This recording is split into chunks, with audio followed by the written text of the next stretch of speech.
Assalamualaikum warahmatullahi wabarakatuh. Sahabat Curhatizen, selamat datang. Oke teman-teman, pada akhir-akhir ini lagi heboh-hebohnya, yaitu berita Masjid Fatimah Umar dijual. Ini lokasi di Makassar ya.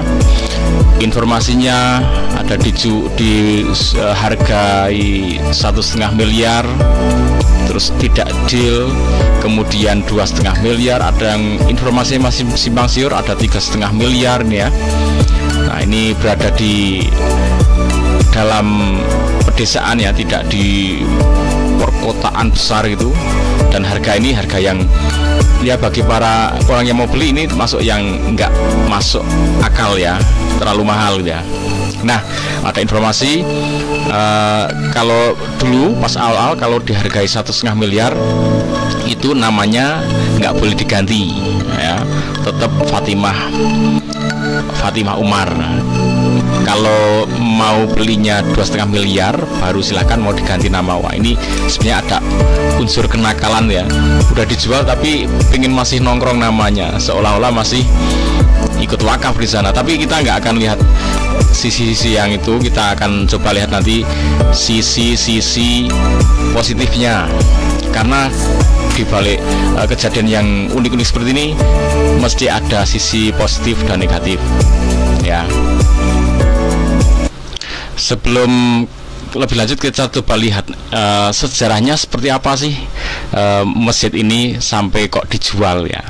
Tentu itu ada kronologi sejarahnya, dan kadang kita nggak bisa mengambil sikap oh ini salah nih, ini yang bener. Nah, kita lihat dulu sejarahnya seperti ini teman-teman, kita simak. Oke. Jadi dulu bukan masjid ya. Iya. Ya ini anggap sebagai musola ya. Musola. Itu kurang mungkin tahun 99 atau 2000 ya, kira-kira gitu ya. Itu dengan pemilik ya, kemudian membuat ya rencana mau mendirikan satu tempat ibadah ya, karena alasannya akan mau tinggal dari sini ya. Namun ternyata juga tidak. Jadi kemudian berdirilah kira-kira ini bukan yang sekarang masjid yang ada sekarang ini ya, itu hanya bangunan yang ada segi 4 yang ini di luar tiang-tiangnya itu, yang ada ya. Tadi itu kira-kira ya baru mungkin 30% dari bangunan itu pada saat itu ya. Dan itu kemudian ya kira-kira ditinggalkan lah kira-kira oleh pemilik ya. Lalu kemudian ya diinisiasi lah oleh ada salah satu orang tua kita di sini yang kemudian yang menggalang ini dana, kemudian merampungkan kira-kira bangunan itu ya. Nama pemiliknya? Oke, jadi yang perlu kita garis bawahi adalah ini ada orang pendatang, kemudian dia bangun musola, ingin berada di situ. Kemudian setelah musola itu dibangun, masih setelah kecil, terus dia pergi. Nah, terus diinisiasi oleh warga setempat dibangun jadi megah.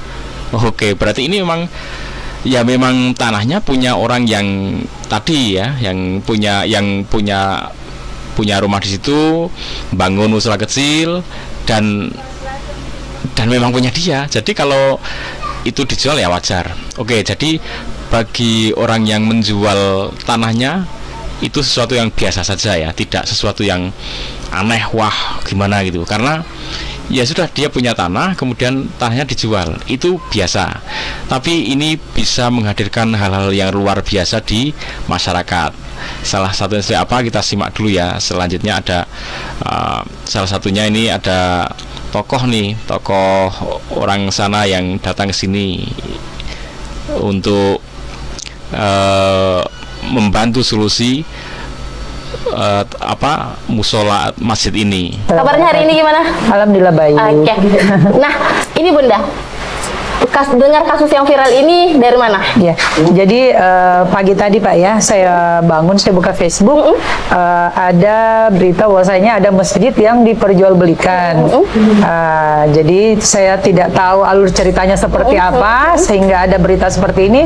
Yang pasti tergerak hati saya karena ada beberapa oknum yang mengatasnamakan pribadinya untuk beberapa sumbangan untuk berdonasi di masjid ini. Jadi saya berinisiatif sendiri karena sebenarnya tadi saya sudah hubungi Ustaz, cuman karena saya bikin rekening pribadi dulu atas nama saya karena lebih bisa dipercaya sama orang-orang mungkin kalau pakai nama saya, dan menghindari orang-orang untuk menyalahgunakan sebenarnya amanah seperti ini karena banyaknya simpati dari beberapa orang ya di seluruh Indonesia kayaknya untuk mendonasikan sedikit dananya untuk menyelamatkan masjid ini yang kita belum tahu alur ceritanya seperti apa. Jadi sebenarnya kita tidak mau menghakimi juga Pak ya. Efek luar biasa ya teman-teman. Ini ada beliau ini pengusaha skincare ya, Fanny France. Nah ini jadi, dan banyak orang-orang yang seperti beliau ini yang tergerak hatinya untuk berdonasi untuk menyelamatkan masjid ini agar tetap bisa digunakan sebagai tempat ibadah. Nah itu sesuatu yang keren teman-teman, sesuatu yang keren. Jadi bagi orang yang punya tanahnya dijual itu ya biasa saja, dia tanahnya dia tadinya dia, karena orang bikin musola pribadi ya baik-baik saja, kemudian ada orang yang ikut menggunakan, terus dia pergi malah dibesarkan ya, mungkin ada sisi miss ya di situ ya, karena itu sudah ada kalimat wakaf atau enggak tahu, kok dibesarkan itu saya nggak tahu, tapi ini menjadi sesuatu yang keren karena orang-orang itu jadi jamaah pun tergerak bagaimana supaya bisa membebaskan lahan ini untuk bisa tetap beribadah, sementara ibadah itu urusan yang luar biasa antara hamba dengan Tuhannya. Nah kemudian ini juga memang ada sisi-sisi yang membahayakan. Begitu ini menarik simpati masyarakat yang sangat besar, itu banyak digunakan juga oknum-oknum yang menggalang dana untuk pembebasan ini. Ini informasi yang sangat empuk gurih ya. Nah makanya ini beliau tokoh ya. Malah beliau sudah menyiapkan uang, saya ada secara pribadi 1 miliar, misalkan dihargai 1,5 miliar, tinggal ngajak teman-temannya untuk ikut berdonasi 1,5 miliar untuk membereskan itu. Dan itu sangat keren memang ya, disitulah sisi-sisi unik ya dari sebuah kejadian ya. Kemudian berkaca dari hal seperti ini memang penting teman-teman, yang namanya wakaf itu harus memang ditulis di sertifikat dengan baik ya, disertifikasi dengan baik, tidak dengan lisan saja ini saya mewakafkan untuk digunakan ke kepentingan umum, nggak bisa seperti itu, karena nanti di kemudian hari mungkin anak keturunannya yang ketika ini namanya Fatimah itu yang kami, terus ada saya nggak tahu kalau dulu saya punya bagian di tanah ini ya, kemudian menuntut bisa karena tidak ada legal formalnya. Tapi kalau sudah diurus ada sertifikatnya, nah mungkin itu menjadi lebih aman. Oke, seperti itu ya. Dan sekarang udah pada pinter lah orang-orang, kalau ada yang wakaf itu diurus sekalian dengan sertifikat wakafnya.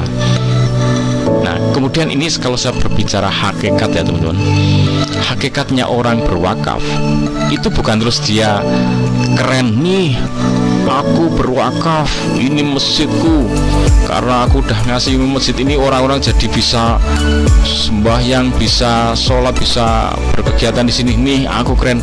Bukan, itu terbalik ya. Terbaliknya gimana?